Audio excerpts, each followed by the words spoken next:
안녕하세요. 레이나맘입니다. 어릴 때 색종이로 접은 카네이션 학교에서 왜 만들었잖아요. 그래서 부모님께 달아드리면 그 꼬깃꼬깃한 카네이션을 떼지 않으시고 하루 종일 달고 다니시던 그 모습이 생각납니다. 카네이션은 순수함을 나타내는 꽃이라고 해요. 다시 못 올 그 순수한 시절이 그리워지네요. 5월에 전해드리는 이슈들 이어가겠습니다.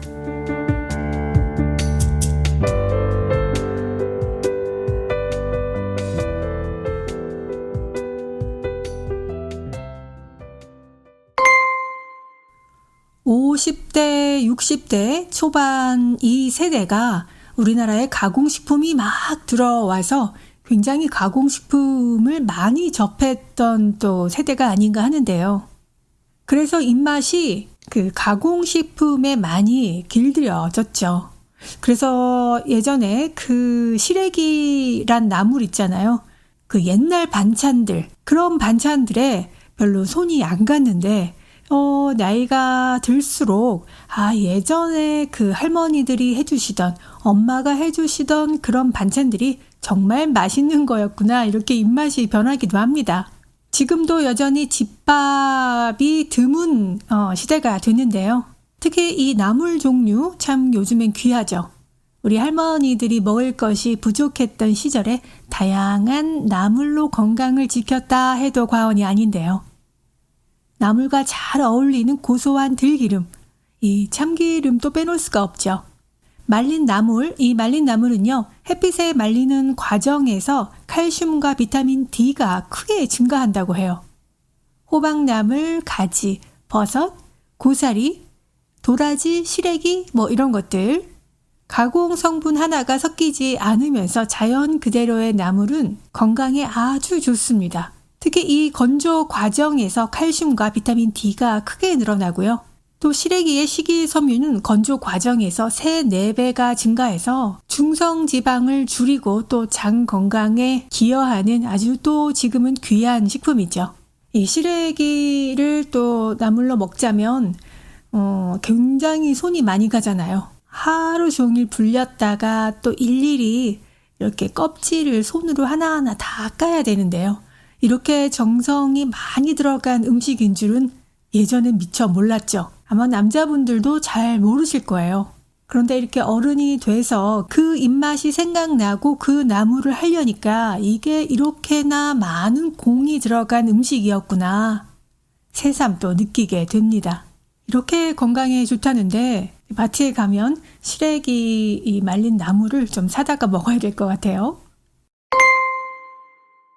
예전에 우리가 사람을 만나면 혈액형이 뭐예요? 그 다음에 묻는 게 바로 취미가 뭐예요? 이런 걸로 대화를 시작했었는데 정신 건강의 필수 요소가 취미라고 합니다. 번아웃과 우울증, 또 공황장애, 다양한 정신질환들은 많은 현대인들이 겪고 있죠. 심각한 정신질환이 아니더라도 우리 일상에서 사소한 이 스트레스로 조금씩 고통받기 마련인데요. 이런 사람들에게 정신과 의사들이 공통으로 제시하는 해결책 중에 하나가 바로 취미입니다.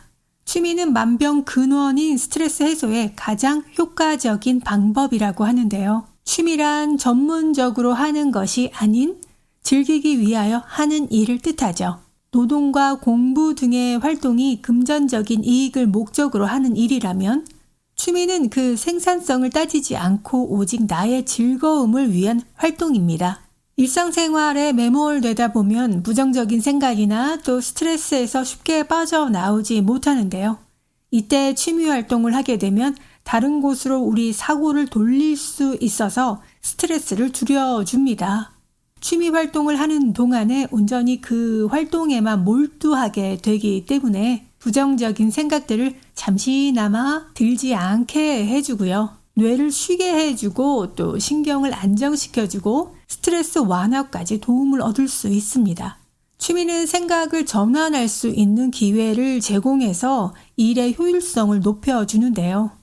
일을 효율적으로 처리하기 위해서는 시간을 효율적으로 사용하는 것이 중요하다라고 합니다. 그래서 일의 효율성을 늘리고 싶으면 오히려 일을 하는 시간을 조금 줄여서라도 취미 활동을 하는 게 좋다라고 말합니다. 이제 취미는 우리 삶에 있어서 어느 정도 필수적이다라고 말할 수 있고요. 새로운 취미를 시작했지만 금세 실증을 내고 또 포기하는 사람들도 많습니다. 특히 접근성이 떨어지고 입문 장벽이 높은 골프, 테니스 이런 스포츠가 대표적인데요. 난이도가 있는 취미는 재미를 붙이기 어렵고 또 자신에게 맞지 않다고 느껴서 오히려 그것으로 스트레스를 받을 수도 있습니다. 취미 활동의 핵심은 바로 그냥 한다는 것입니다. 그래서 과도하게 욕심을 내서 하기보다는 난이도가 낮은 취미 활동부터 하나씩 시작하는 게 좋은데요. 목표를 세우고 승부에 집착하기보다는 단순한 즐기기 위한 취미를 하는 게 건강에 좋습니다. 취미에 과몰입해서 이루어지지 못할 그 목표를 세우는 순간 취미는 취미가 아닌 일이 또 되기 때문이죠. 그래서 우리는 그 취미 생활을 갖기 위해서 적극적으로 노력해 볼 필요가 있는데요. 특히 나이가 들수록 더욱 이 취미는 중요한 삶의 과정이 됩니다. 취미 생활을 함으로써 혼자만의 시간을 또 외로움을 느끼지 않고 보낼 수 있고요. 또 같은 취미가 있는 사람들과 대화의 소재가 늘어나고요. 거기에 적당하게 몸을 움직일 수 있는 취미는 운동 효과까지 있겠죠. 그런 취미가 많은 사람들을 취미 부자라고 하는데요. 여러분의 취미는 몇 가지나 되나요? 경쟁과 성과에 얽매이지 않는 그런 취미, 우리 뇌에 또 다른 스트레스를 날려버릴 수 있는 취미, 현대인들에게 꼭 필요할 것 같습니다. 취미는 모두가 함께하는 취미도 있지만 또 혼자 하기 좋은 이색적인 취미가 있는데요. 특히 한국에 비해서 너무나도 심심한 이 미국 생활은 오히려 취미 생활을 적극적으로 할 수 있는 기회를 제공하죠. 혼자 할 수 있는 취미 중에서 컬러링 북도 많이 하시잖아요. 꼭 완성할 필요도 없고 잘 그릴 필요도 없고요. 그저 마음에 드는 색연필 들고 내가 원하는 곳에 채워주면 되죠. 컬러링 북은 하나하나 내가 원하는 색으로 또 완성해 가면서 얻게 되는 재미가 있는데요. 누구에게 평가받는 것이 아니기 때문에 온전히 내 생각으로 손쉽게 할 수 있는 창작 활동 중에 하나입니다. 특히 장점은 또 편안한 마음을 갖게 한다는 게 장점이죠. 또 뜨개질도 많이 하세요. 우리 중학교 가정 시간 이후로 한 번도 잡지 않았던 실과 바늘, 근사한 작품을 뜨는 것도 중요하지만 쉬운 것부터 손에 잡아보면 쉽게 질리지 않고 또 완성돼 나가는 모습을 보면서 굉장히 뿌듯하게 됩니다. 또 혼자 할 수 있는 취미 중에서는 악기도 좋은 취미인데요. 어려운 악기를 배우는 것도 물론 좋죠. 어렸을 때 이걸 배워보고 싶었는데 했던 그런 악기를 배워보는 것도 좋지만 쉽게 이렇게 접근할 수 있는 악기들도 있잖아요. 우쿨렐레 같은 거, 하모니카, 오카리나 이런 것들이요. 그런 것들은 오히려 품 안에 쏙 들어갈 수도 있고 초보자도 쉽게 배울 수 있고요. 언제 어디서나 가지고 다닐 수 있기 때문에 큰 장점이 되죠. 그런 악기 배우기 같은 이런 장기적인 취미도 도전해 볼 만합니다. 또 요즘에 굉장히 각광받는 취미 중에 캘리그라피가 있죠. 예쁜 글귀, 또 개성 넘치는 글씨체를 뽐낼 수 있는데요. 이거는 준비물이 필요 없잖아요. 그냥 종이와 펜이 있으면 되는데요. 예쁜 글귀를 써서 또 선물하거나 카드를 만들 때도 굉장히 유용할 것 같습니다. 그 외에도 사진을 찍고 또 식물을 키우고요. 바둑도 두고 페인팅하고 실내 인테리어도 하고 이런 혼자 할 수 있는 취미들이 많으니까요. 혼자서도 행복할 수 있게 취미를 찾으시길 바랍니다. 세차 뽑았을 때 그 세차 냄새 있잖아요. 그 냄새를 또 좋아하시는 분이 있더라고요. 그런데 이 세차 냄새가 생식 기능을 해치는 독성이 숨어 있다고 합니다. 세차에서 나는 냄새에 독성 발암물질이 들어갈 수 있다는 새로운 연구 결과입니다. 미국 듀큐대 연구진의 논문을 토대로 건강의학 웹진 헬스데이가 보도한 내용인데요. 연구진은 차량 시트폼 및 기타 부품에 첨가되는 난연성 화학물질이 모든 개인차 내부에 실내 공기를 오염시킨다고 밝혔습니다. 게다가 이들 화학물질은 입증된 화재 예방에 이점이 없는 옛날 가연성 기준을 충족하기 위해서 첨가된 것이라고 연구진은 지적했는데요. 이 논문의 저자는 운전자가 매일 차 안에서 평균 1시간을 보낸다고 고려했을 때 이것은 중대한 공중보건 문제라고 밝혔습니다. 특히 출퇴근 시간이 긴 운전자나 성인보다 더 많은 공기를 마시는 어린이 동승자에게는 더욱 우려가 되는 문제라고 지적했는데요. 이들 화학물질과 다른 난연제는 신경 및 생식 건강 문제와 관련이 있음을 지적했습니다. 또 따뜻한 날씨에 난연제 농도가 더 높아지는 것으로 조사됐는데요. 시트폼 및 기타 구성 제품의 가스 방출은 열이 가해지면서 증가하는데 차량 내부 온도가 섭씨 65도까지 올라갈 수 있다고 합니다. 또 1970년대에 채택된 연방정부 기준이 충족되기 위해서 시트폼에 난연제가 들어가게 됐지만 이 규정 이후에 개정되지 않았다고 합니다. 유해 화학물질로 이루어진 이 난연제 대부분이 화재 예방에 거의 도움이 되지 않으면서 화염을 더 많이 발생시키고 독성 물질을 방출한다고 지적하고 있는데요. 캘리포니아주는 10년 전 이미 가구와 유아용품에 난연제 사용을 의무화한 규정을 바꿨습니다. 이로 인해서 가구 화재 시 독성 물질 방출이 줄어들게 되었고요. 종전 연구에 따르면 평균적인 미국 아이들이 자동차와 가구에 사용되는 난연제에 노출되면서 IQ 점수가 다소 줄어든다는 연구진 소개도 있습니다. 최근 발표된 또 다른 논문에 혈액 내 난연제 성분 수치가 가장 높은 사람에 비해 암으로 사망할 위험이 4배 높다고 추정하고 있습니다. 이때 창문을 열고 그늘에 주차하면 자동차의 난연제 노출을 조금 줄일 수 있고요. 하지만 정말 필요한 것은 애초에 자동차에 첨가되는 이 난연제의 양을 줄이는 거죠. 출퇴근길에 발암물질에 노출돼선 안 되잖아요. 아이들의 또 등굣길에 뇌에 해를 끼칠 수 있는 이 화학물질이 들어가서는 안 된다고 강조하고 있습니다. 예전에는 뭐든지 다 새 거가 좋았잖아요. 새 차, 새 집. 하지만 요즘에 이렇게 화학물질이 이슈가 되면서 집도 어느 정도 1, 2년, 몇 년 지난 집이 더 좋다라고 하시고요. 그런데 이 차도 그렇군요. 이 새 차 냄새 너무 좋아 하시는 분들이 많은데 독성 물질이 숨어 있다고 하니까 정말 걱정이 되는 부분도 있습니다. 예전에 저도 이 새 책을 많이 만지면 책장을 넘기고 하다 보니까 손바닥에 이렇게 물집이 잡히더라고요.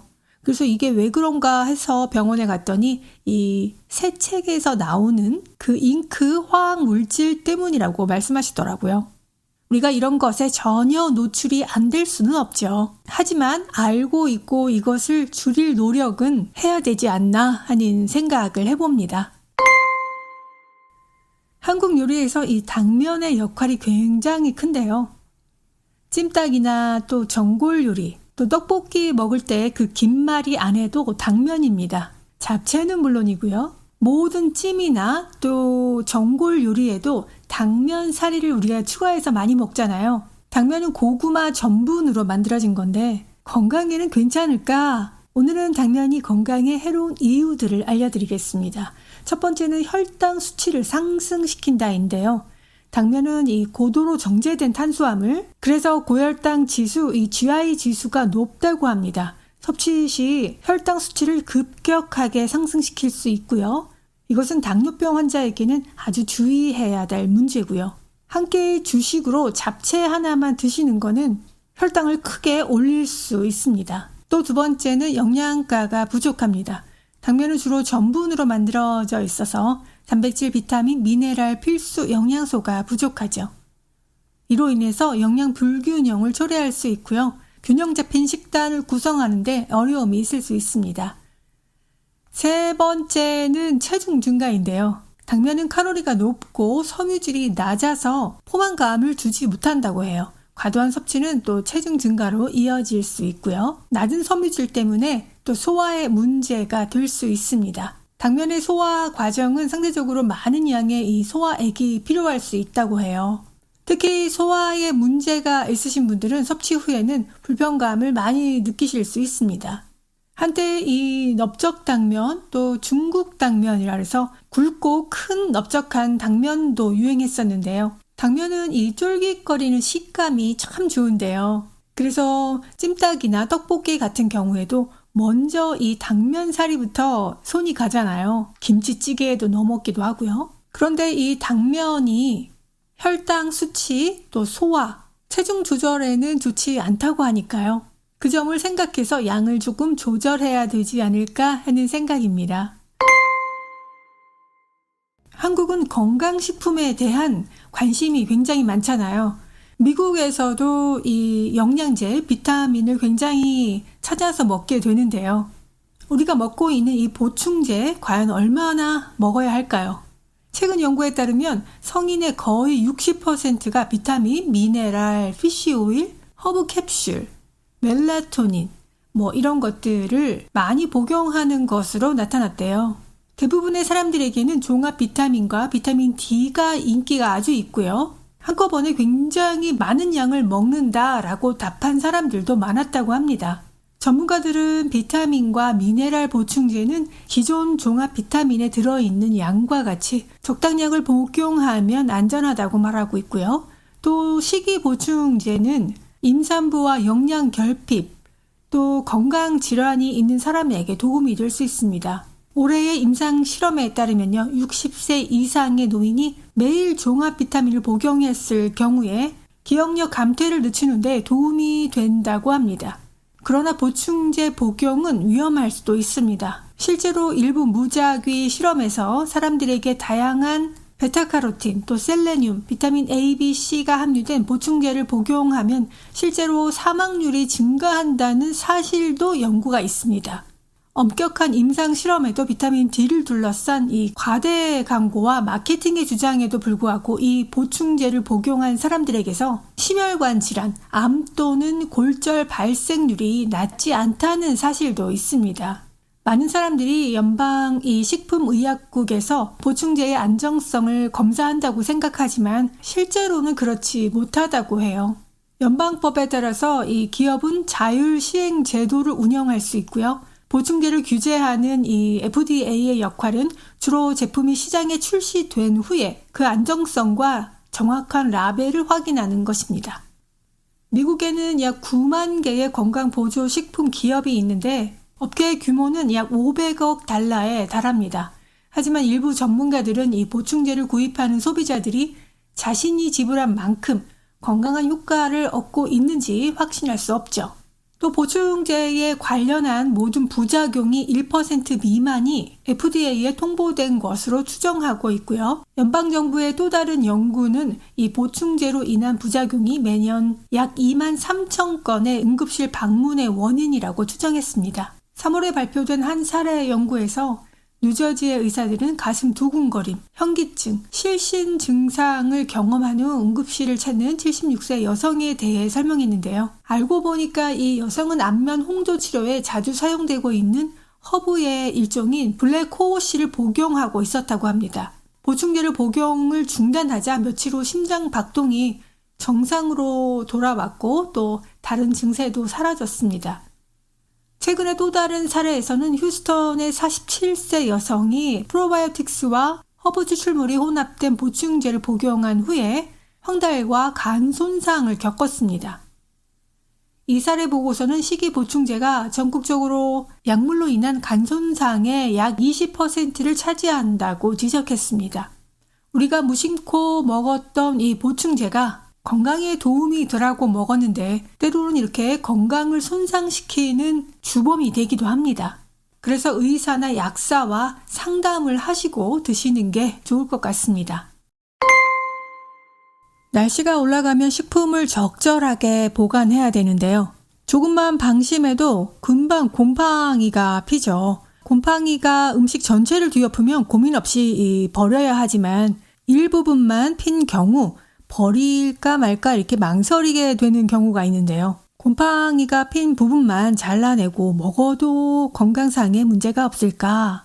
음식에 곰팡이가 피면 가급적이면 먹지 않는 게 좋지만 식품 전문가들은 실제로 그 일부 음식은 곰팡이가 발생하더라도 그 부분만 잘라내고 안전하게 먹을 수 있다고 말하기도 합니다. 이러한 음식을 나누는 기준은 바로 음식의 단단함인데요. 곰팡이가 펴도 먹을 수 있는 음식 알려드릴게요. 첫 번째는 딱딱한 치즈입니다. 치즈 표면에 곰팡이가 피었다면 제거하고 먹어도 무방하다고 합니다. 단단한 구조를 가지고 있어서 곰팡이가 안으로 침투할 가능성이 낮기 때문이에요. 다만 곰팡이가 핀 부분보다 더 깊게 도려내야 한다고 합니다. 눈에 보이지 않더라도 곰팡이가 조금 깊숙하게 뻗어 있을 수 있기 때문이죠. 이때 또 칼이 이 곰팡이 닿는 부분을 닿지 않게 주의해야 되겠습니다. 또 단단한 과채류인데요. 딸기나 토마토 같이 수분이 많고 물렁물렁한 과채류는 곰팡이가 침투하기가 쉽죠. 그래서 표면에 곰팡이를 떼어내더라도 이미 내부까지 곰팡이가 퍼져 있을 가능성이 높습니다. 반면에 그 당근과 사과처럼 단단한 과채류는 곰팡이가 핀 부분, 그 부분을 좀 깊숙이 썰어내고 먹어도 괜찮다고 합니다. 다만 육안으로 이 곰팡이가 과일 내부까지 침투한 경우에는 즉시 식품을 버려야 되겠죠. 또 하나는 잼입니다. 잼은 이 표면에 곰팡이가 번식하기 때문에 곰팡이가 핀 부분, 그 부분만 걷어내고 내용물을 사용해도 된다고 하는데요. 하지만 그 잼의 특성상 곰팡이를 완전하게 제거하기가 어렵잖아요. 개봉 후에 오랫동안 방치되었다면 버리는 게 바람직하고요. 약간 표면 위에 살짝이라면 그 부분을 완전히 도려내고는 괜찮다고 합니다. 또 아까도 말씀드렸듯이 물렁한 과채류는 곰팡이가 폈을 때 먹지 말아야 하죠. 식품에 피어나는 이 곰팡이는 치명적인 물질을 만드는데요. DNA 손상을 줄 수도 있고 암을 유발하기도 합니다. 곰팡이가 피면 버려야 하는 식품은요. 베이컨, 핫도그 이런 종류, 요거트, 사워크림, 또 무른 치즈 종류, 또 딸기, 블루베리, 포도 이런 종류의 과일은 곰팡이가 피었다면 전체를 버리는 게 좋습니다. 만약에 곰팡이가 핀 음식을 먹었다면요. 물을 많이 마셔주고요. 물을 많이 마시면 신진대사가 증가하게 되면서 이 위장의 운동을 도와주고 위 안으로 들어온 곰팡이가 내뿜는 이 독소를 희석해 주기 때문이에요. 또 편한 휴식을 취하고요. 매실 음료가 해독 작용을 도와줄 수 있다고 합니다. 과일과 야채를 좀 많이 샀다 싶으면 잊어버리면 바로 곰팡이가 생길 수 있거든요. 냉장고 안에서도 안전하지 않습니다. 잘 살펴보시고요. 곰팡이가 피지 않도록 잘 관리하시기 바랍니다. 음식할 때도 빠져서는 안 되는 게 대파나 이 파인데요. 한국처럼 집 앞에서 살 수 있는 게 아니다 보니까 세일을 하면 한꺼번에 사서 다 손질을 해서 냉동실에다 얼려놓고 드시잖아요. 그런데 이게 서로 꽁꽁 얼어붙고 달라붙어서 떼어낼 때 가끔 칼로 치기도 하고 이걸 조금 녹여서 써야 되나 이렇게 생각할 때도 있는데요. 이 대파를 지퍼백에 넣기 전에 물기를 제거해 주는 게 좋다고 합니다. 키친타올을 깔고 살짝 이렇게 남겨진 물기를 살짝만 제거해도 달라붙음이 덜하고요. 이대로 냉동실에 넣어도 전보다 낫지만 그 지퍼백 안에 기름 한 방울을 넣고 이렇게 비벼서 서로 달라붙지 않게 해놓으면 대파 주위에 약간의 코팅이 돼서 평소처럼 쓰기 편하게 떨어진다고 해요. 이 식용유나 기름을 많이 넣는 게 아니니까요. 요리할 때 맛을 해치지 않고요. 대파를 소분하지 않더라도 한꺼번에 크게 얼리더라도 사용하기 좀 편하게 잘 떨어진다고 하니까요. 서로 달라붙어 엉겨붙은 이 대파 이렇게 한번 보관해 보시기 바랍니다. 이 대파가 요리의 맛을 확 올려두잖아요. 볶음 요리에도 대파를 먼저 파기름을 내기도 하고 또 마지막에 국이나 찌개에 그래도 파를 좀 수북히 올려야 이 시원하고 달큰한 맛을 내는데요. 파 저렴할 때 구입하셔서 이렇게 보관하시면 될 것 같습니다. 이것을 지나치게 자주 하게 되면 암 위험이 커질 수도 있다는데요. 나이가 들면 흰머리도 자연스럽게 늘죠. 젊어 보이고 싶은 마음에 염색할 수는 있지만 지나치게 자주 하는 것은 좋지 않다고 합니다. 과도한 염색약 사용이 암과 관련이 있다는 연구는 많다고 해요. 염색약에는 수천 개의 화학 성분이 들어가 있기 때문인데요. 이 중에서 가장 문제가 되는 성분은 바로 PPD 성분입니다. 이 성분은 두피나 손을 통해서 침투해서 몸속 장기에 영향을 주고요. 암에도 영향을 미친다라고 알려졌습니다. 염색약과 암의 연관성은 꾸준히 제기되고 있는데요. 방광염은 역학 연구를 통해서 염색약과 관련이 있음을 일찌감치 확인되었습니다. 2001년 미국 남캘리포니아대 연구팀이 1514명의 방광염 환자와 일반인을 조사한 결과 염색약을 한 달에 한 번, 1년 이상 사용한 여성은 방광암이 생길 위험이 2배 이상 큰 것으로 나타났다고 해요. 같은 빈도로 15세 이상 사용한 여성은 3배나 컸고요. 염색약 속 PPD가 대사 과정에서 방광에 머물면서 세포 변이를 유발하고 암을 일으킨다는 게 학계의 추측입니다. 또 유방암과 난소암 위험이 있다는 연구 결과도 있는데요. 2020년 오스트리아 빈 의대 연구팀은 약 11만 7,200명 미국인 여성을 대상으로 암 발생, 사망 여부와 염색약에 노출된 상태, 기간, 빈도 등을 36년간 추적 관찰했습니다. 염색약을 사용한 기간이 길고 횟수가 많을수록 유방암, 난소암이 발생할 위험이 크다는 것이 결론이었는데 연구팀은 염색약 속 화학물질이 이 에스트로겐 분비에 악영향을 미칠 수 있기 때문이라고 설명합니다. 흰머리를 염색하고 싶다면 건강에 해롭다고 알려진 이 PPD가 없거나 저농도로 들어있는 염색약을 이용하는 게 좋습니다. 빈도도 좀 조절해야 하고요. 1년에 6회 이상 염색을 하면 유방암 발병의 위험이 커진다는 영국의 연구도 있으니까요. 염색과 염색의 사이는 3, 4개월 이상 간격을 두는 게 좀 바람직할 것 같습니다. 한편 염색을 하기 싫다고 또 흰머리를 뽑을 때가 있는데요. 뽑아서는 안 된다고 합니다. 탈모로 이어질 수 있고요. 모공 하나에 나는 그 머리카락 개수는 약 25개에서 35개로 한정되어 있는데 흰머리가 날 때마다 뽑으면 더는 그 머리카락이 나지 않게 될 수도 있다네요. 요즘은 젊어 보이려고 새치 염색을 하기도 하지만 그보다는 그 스타일 때문에 색깔 염색을 하는 젊은이들이 요즘에는 더 많은 것 같은데요.